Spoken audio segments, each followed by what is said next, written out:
Bonsoir.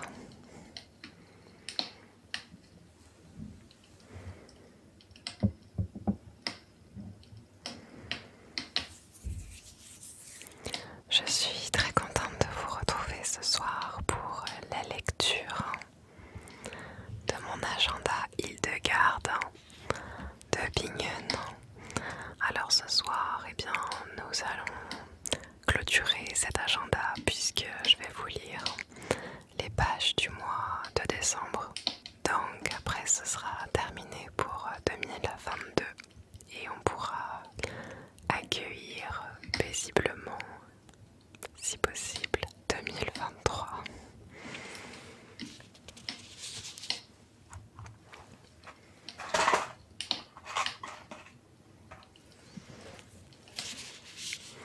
Je me suis installée dans mon salon puisque en ce moment je trouve l'ambiance particulièrement cosy. Déjà cet automne j'avais fait une petite ambiance sympathique, mais là avec le sapin qui est déjà installé et décoré et la couronne qui est juste ici que vous pourrez découvrir dans le vlog de Noël qui sera disponible mercredi prochain sur ma chaîne dès 21 h comme d'habitude, et où je vous partagerai beaucoup de choses. Du coup, le salon est un endroit plutôt agréable. Alors, j'espère qu'au niveau petits sons environnants, tout va bien se passer. Si vous entendez des petits crépitements, il y a le feu de cheminée à côté. Et si vous entendez des petits bruits d'animaux, il y a du coup pas Mélusine encore. Elle n'est pas descendue. Elle doit traîner sur une couverture polaire à l'étage. Mais du coup, il y a notre chienne Galine qui a son panier pas très loin de moi. Donc peut-être que vous allez l'entendre si elle bouge à un moment ou à un autre. En tout cas, elle ne va pas ronronner. Je vais pousser les petites décorations. Hop. Là, on a le petit pot, le petit panier avec des pommes de pin.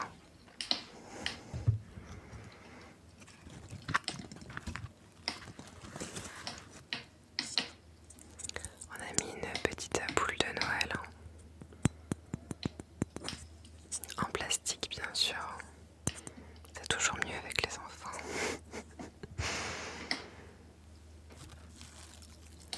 Et puis on a un peu de mousse qu'on a ramené de randonnée.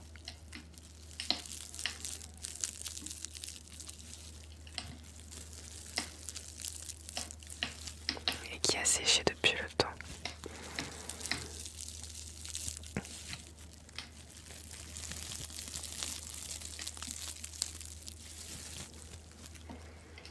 Mais du coup ça se marie bien avec les pommes de pin.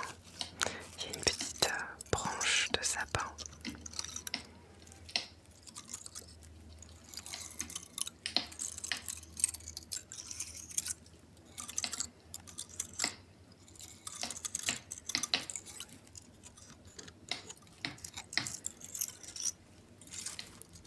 Absinthe sur le petit tapis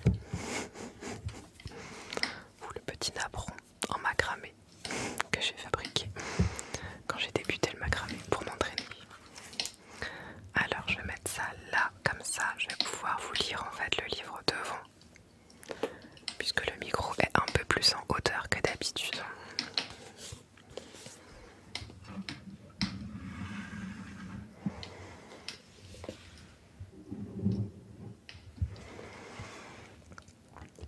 Alors,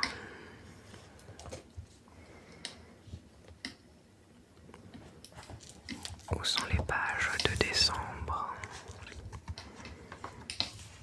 Hop, on avait mis la petite ficelle ici. Voilà, je vais la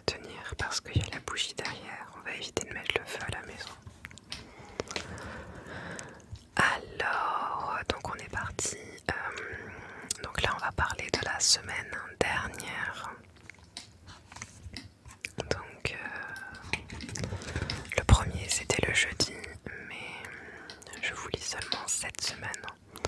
Je voulais attendre d'être pleinement en décembre. C'est comme ça que je me suis organisée dans la création des vidéos. Ah, Mélusine approche. J'ai mis des coussins pour caler l'appareil photo, du coup ça la perturbe. Ça va mon bébé? Et alors? Mais oui mon bébé, je suis en bas cette fois pour filmer. Fais attention, il y a la bougie qui est allumée. Un baby chou. Oh là là. Tu cherches un endroit pour te poser? Non, là-bas il y a des bougies, mais c'est les anciennes bougies chauffe-plat. Elles sont éteintes, elles sont vides. Si tu veux. Je te mets la couverture polaire, là. Vas-y. Je te la mets à côté de moi. Vas-y. Tu verras, ce sera confortable. Non, ça c'est le porte-revue. Tu ne vas pas dedans. Voilà, la couverture polaire. Ça c'est une bonne idée. Très bien. Bon alors, on va reprendre là où on en était. Donc le départ de la semaine dernière.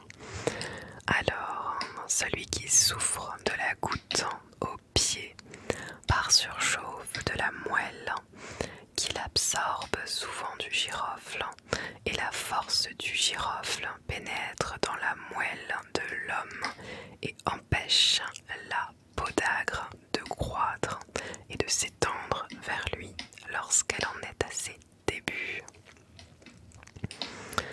Alors là on va parler du clou de girofle qui est une épice qu'on met souvent dans tout ce qui touche au vin chaud de Noël, les infusions, tout ça. Donc c'est vraiment de saison, c'est parfait. La pensée d'Hildegarde. Alors, Sainte Hildegarde reconnaît les vertus antalgiques, anesthésiques et antiseptiques du clou de girofle. Elle recommande la cure de clou de girofle en cas de goutte en phase initiale. Selon Hildegarde, elle apporte une amélioration étonnante et permet de stabiliser l'état de santé. Par ailleurs, pour toutes les congestions accompagnées d'œdème, entre parenthèses, rétention d'eau, cette cure donne d'excellents résultats, ainsi qu'en cas d'hypertension artérielle, où les reins jouent également un rôle. Alors, la cure de clou de girofle. Pendant une semaine, consommez 4 clous de girofle. Si vous supportez mal le goût marqué, vous pouvez prendre tôt le matin une cuillerée à café de poudre de clou de girofle diluée dans de l'eau ou mettre le soir à tremper dans un verre d'eau froide 5 à 8 clous de girofle selon le degré de la maladie et boire cette eau aromatisée le lendemain matin. Contre la goutte, la cure d'or est également recommandée. Donc l'or, vraiment le matériau de l'or quoi. Alors le conseil santé et beauté de la semaine. Le girofle contient plus de 15% d'huile essentielle et plus de 70% de génol, composé antibactérien, antiseptique et antifongique. En cas de névralgie ou de douleur rhumatismale, préparez un cataplasme de clou de girofle en mélangeant 2 cuillerées à café de girofle moulu à 1 cuillerée à soupe d'argile verte. Ajoutez un peu d'eau jusqu'à l'obtention d'une pâte épaisse. Appliquez ensuite sur la zone douloureuse. Laissez poser 20 minutes, puis rincez. En cas d'acné, faites bouillir 10 clous de girofle dans 30 centilitres d'eau pendant une demi-heure.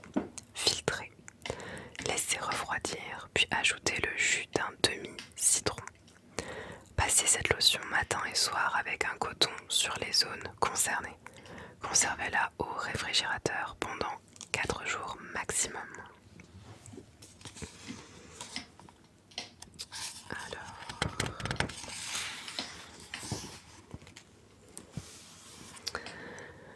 semaine suivante, donc cette semaine, celui qui a mal aux poumons, qu'il en boive chaque jour modérément avant le repas, et elle enlève le pus des poumons, combat la migraine et purifie les yeux. Mais si quelqu'un en buvait trop souvent, cela pourrait être nuisible du fait de sa force. Nous allons parler de vin, et plus précisément un vin de plante. Bon, même si techniquement le raisin c'est aussi une plante, enfin, c'est plutôt du coup un fruit, mais là on va vraiment parler d'une plante, donc avec des fleurs et des feuilles. Alors, pour celles et ceux que ça intéresse, donc on a la nouvelle lune demain. Non, pas la nouvelle, je dis des bêtises. La pleine lune demain. Pour celles et ceux qui célèbrent les esbattes. Du coup, on a la pleine lune de décembre. La dernière de l'année. Alors, la pensée d'Hildegarde. Hildegarde recommande le vin de grande au nez. En latin, ça se dit inula elenium. Pour toutes les affections pulmonaires douloureuses dans lesquelles les sécrétions sont jaunâtres, c'est-à-dire purulentes. Dans le cas d'une tuberculose, le vin de grande au nez ne peut être utilisé que comme mesure de soutien. En naturopathie, la grande au nez est généralement administrée en infusion, mais Hildegarde recommande pour sa part la macération à froid dans du vin ou dans une eau additionnée de miel. Donc quand ils disent vin de grande au nez, c'est qu'ils ont trempé la plante, donc la fleur, dans du vin. Donc il y a vraiment du vin à la base, c'est pour ça qu'il faut en boire modérément. Alors, donc pour faire ce vin de grande au nez, mettez 40 à 50 grammes de grande au nez verte ou séchée, ou 20 à 30 grammes de racines coupées dans 1 litre de vin pur, jusqu'à ce que la plante ait bien macéré et qu'elle ait rétréci. En général, il suffit de laisser macérer une nuit, le vin ayant pris alors le léger goût amer de la plante. Prenez le vin à raison de 25 ml dans un verre à liqueur avant les repas pendant 3 jours consécutifs, donc c'est vraiment un tout petit verre de vin. Faites une pause de 10 jours et recommencez à le prendre pendant 3 autres jours. Répétez ce traitement 3 fois. Pour plus de modération, on peut aussi remplacer le vin par de l'eau mielée, donc de l'eau avec du miel. Et donc bien sûr, avant de tester toutes ces recettes dites voilà, de sorcières ou des recettes un peu d'antan, et bien renseignez-vous sur les vertus des plantes, sur les possibilités d'intolérance que vous pouvez avoir par rapport à certaines plantes justement, ou par rapport à... Voilà, renseignez-vous quoi, faites pas de bêtises. On joue pas les apprentis sorciers ou les apprentis médecins comme ça, surtout si vous avez la santé fragile. Alors, le conseil santé de la semaine, la décoction donnée, donc c'est D apostrophe A U N E accent aigu E, voilà. Donc la plante c'est au nez quoi. La décoction donnée est vivement recommandée en cas de trachéite ou de bronchite. Dans une casserole, mettez 300 ml d'eau et 1 cuillère à café de racines données que vous aurez récoltées à l'automne, puis faites sécher. Faire bouillir pendant 5 minutes, puis hors du feu, laissez infuser 10 minutes. Buvez cette tisane bien chaude 2 ou 3 fois par jour, dès que la toux se fait sentir. Cette décoction va activer les sécrétions bronchiques. Mais ce n'est pas tout. En plus d'aider les poumons à évacuer le mucus, elle va contribuer à éliminer une partie des microbes et des bactéries.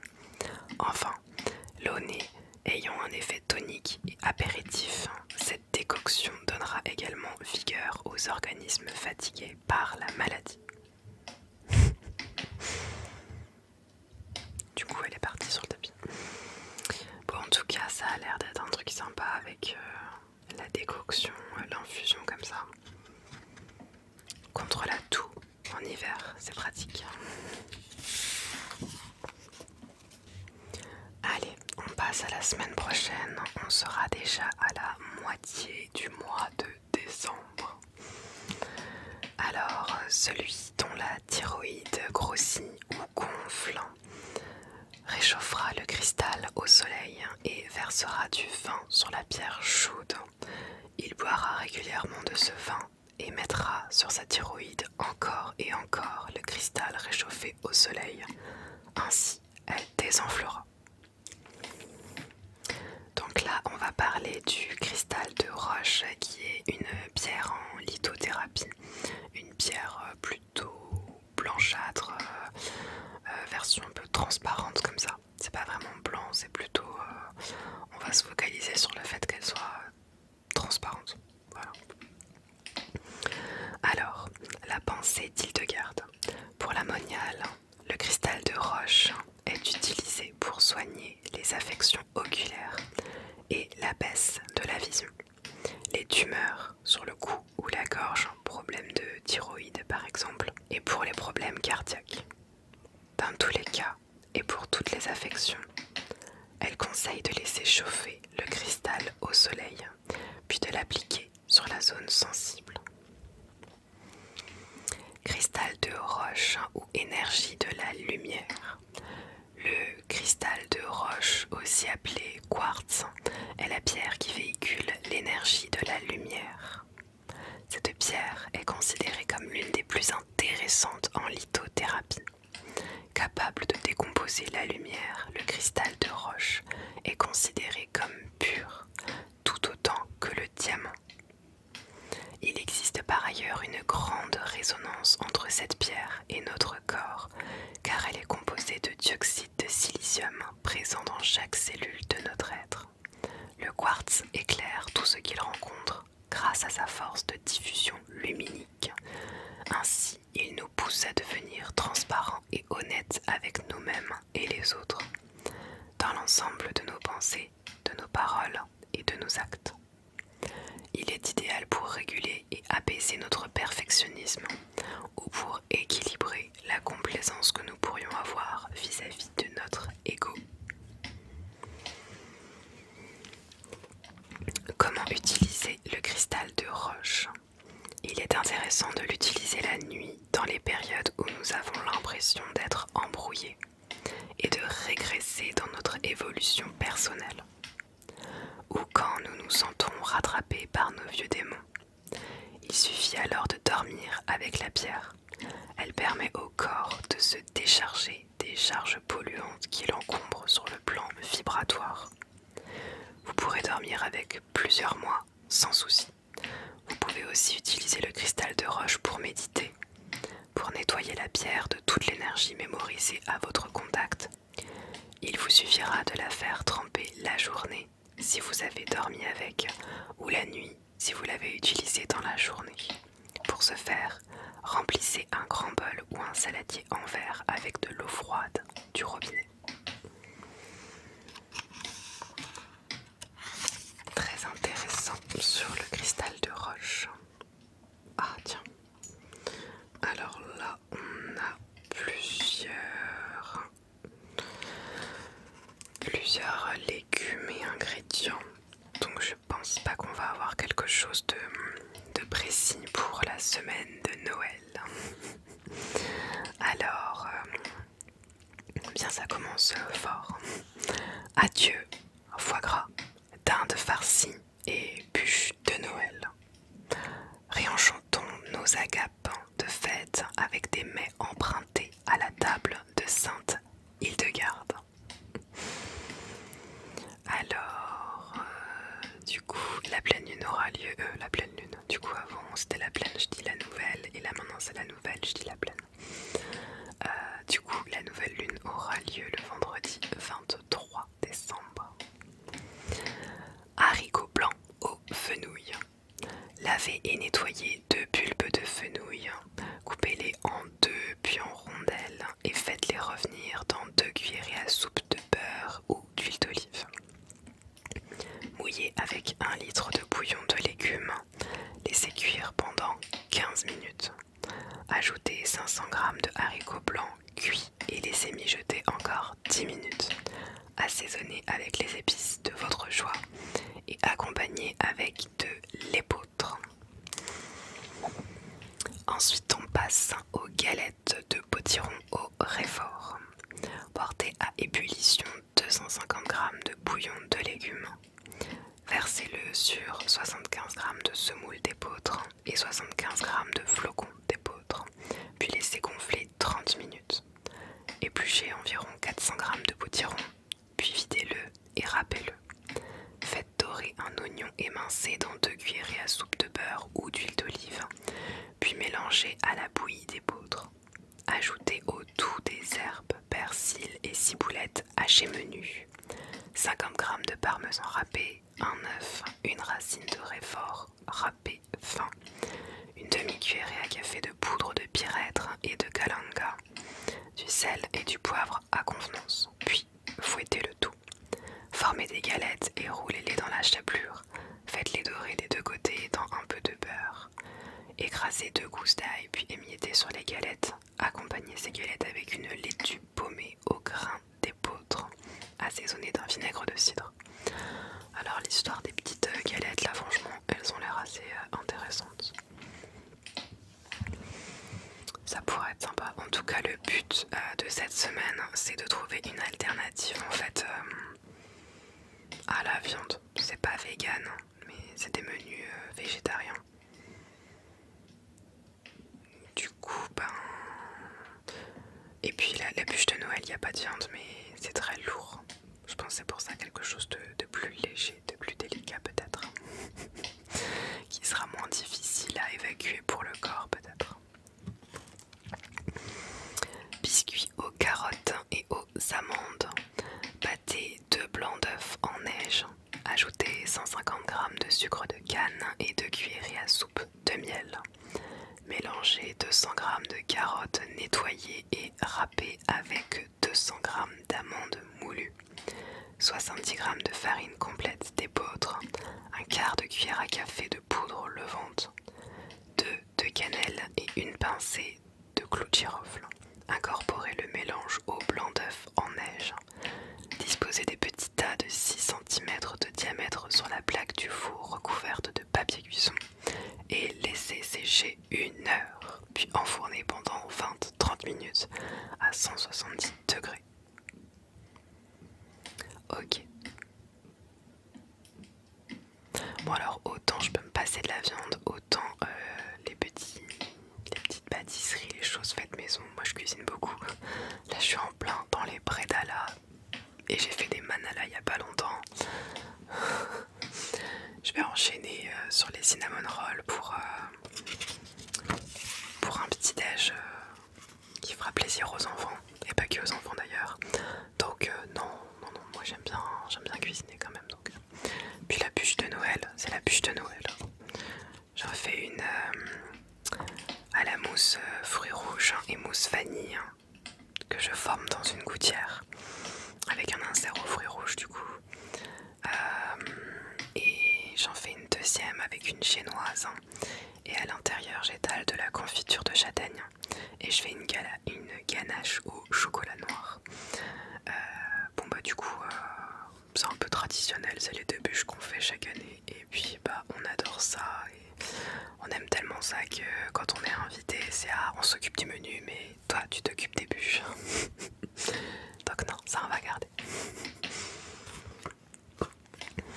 Alors donc la semaine 52, la dernière semaine de décembre et qui commence également en janvier puisqu'on aura le dimanche 1er janvier. C'est bien ça le 31 qui est sur un samedi soir pour faire la fête et puis bon le dimanche on peut dormir quoi.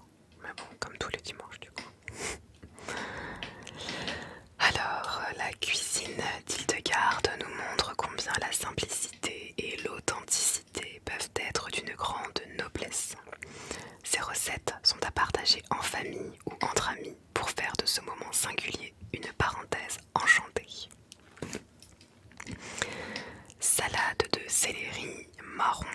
pommes. Coupez un céleri moyen épluché en lamelles. Faites-les cuire dans de l'eau salée avec un filet de jus de citron. Jetez l'eau de cuisson et réservez les lamelles cuites. Coupez 2 pommes en lamelles, faites-les dorer dans un peu de beurre. Mélangez le céleri et les pommes avec 250 g de marron. Arrosez de vinaigrette, mélangez de nouveau, puis saupoudrez de persil haché. Donc là on est de nouveau sur des recettes. Gâteau au pavot. Faites fondre 100 g de beurre doux à feu doux. Battez 5 blancs d'œufs en neige avec une tasse de sucre. Ah, j'adore quand c'est une tasse de sucre. Mais quelle taille la tasse! On parle d'un gros mug ou de la tasse à espresso. Parce que ça change tout. Du coup, on bat 5 blancs d'œufs en neige avec une tasse de sucre jusqu'à l'obtention d'une texture ferme. Ajoutez délicatement 200 g de graines de pavot moulues finement, 2 cuillerées à soupe de farine d'épeautre mélangée à 1 g de poudre levante, donc la levure chimique, les 5 jaunes d'œufs battus, le beurre fondu et une cuillerée à soupe de cognac.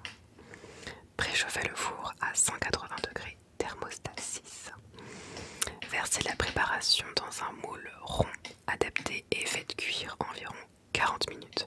Laissez refroidir et servez dans un plat en porcelaine. C'est écrit. Facultatif, il est possible de réaliser un glaçage en faisant fondre au bain-marie 50 g de beurre, 100 g de chocolat noir, une cuillerée à soupe de sucre de canne et 2 de lait. Répartissez ce glaçage sur le gâteau et réservez jusqu'à complet refroidissement. Réserver, ça veut dire laisser le gâteau de côté. Voilà. Et ensuite, la dernière recette de la dernière page. Soufflez aux pommes et aux flocons d'épeautre dans un moule à souffler graissé.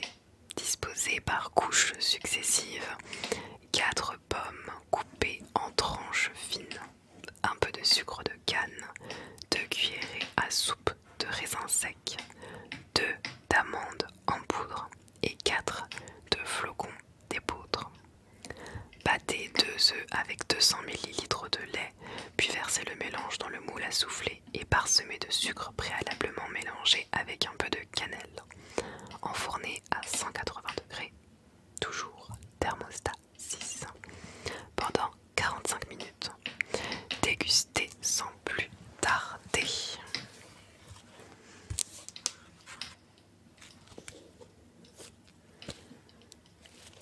Et voilà, l'année 2022 est presque écoulée.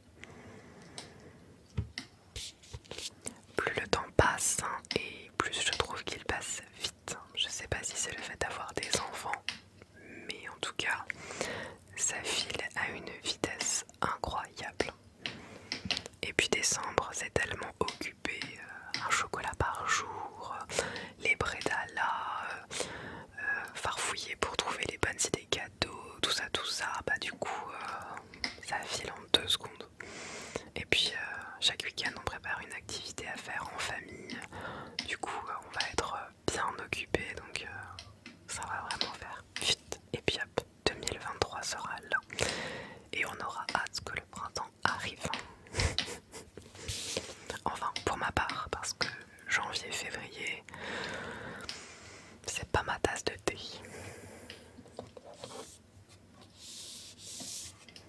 C'est un peu la période flop, quoi, parce qu'il fait moche dehors, il fait froid, du coup, ben voilà.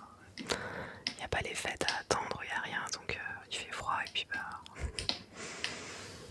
Il n'y a plus les films de Noël à regarder sous un plaid avec un chocolat chaud. Mais on peut bouquiner, et puis on peut faire d'autres choses, quoi. Mais en général, je suis beaucoup moins créative, donc voilà. C'est moins intéressant, quoi. Bon, du coup, je vous donne rendez-vous la semaine prochaine pour voir mon vlog de Noël.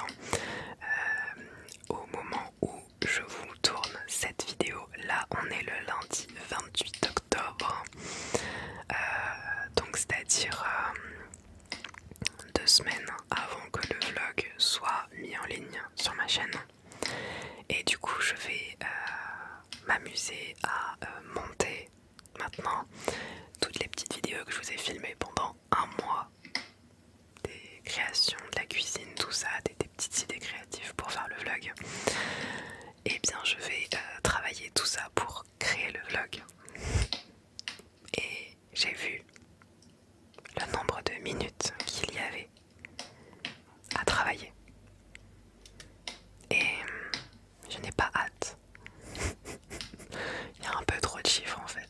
Mais bon. Je vais essayer de faire au mieux en essayant que ça dure pas trop longtemps. Mais je sais déjà que ça fera plus d'1 heure et que ça fera peut-être même le double du vlog d'automne. Je suis plus créative à Noël que en automne. Donc voilà, vous êtes prévenus pour la semaine prochaine. D'ailleurs, je voulais tellement pas qu'il dure trop longtemps le vlog de Noël que j'ai déjà, avant de le monter, supprimé 2 parties créatives que j'ai en fait mis de côté. J'ai pas totalement abandonné l'idée, mais je vais en faire des tutos à part entière. Et du coup, je vais vous partager ça. Il y a un tuto pour faire un porte-clés Père Noël avec une bobine de fil de coton, voilà. Un petit Père Noël couleur crème, très très sympathique à faire. Donc ça c'est le tuto qui sort ce samedi. Mercredi prochain vous aurez le vlog de Noël. Et samedi prochain vous aurez le 2e tuto pour faire des petits bonnets avec de la laine avec vos enfants. Voilà, puisque c'est un tuto qu'on vous a tourné en famille. Et du coup je leur donne les petits conseils, les petits trucs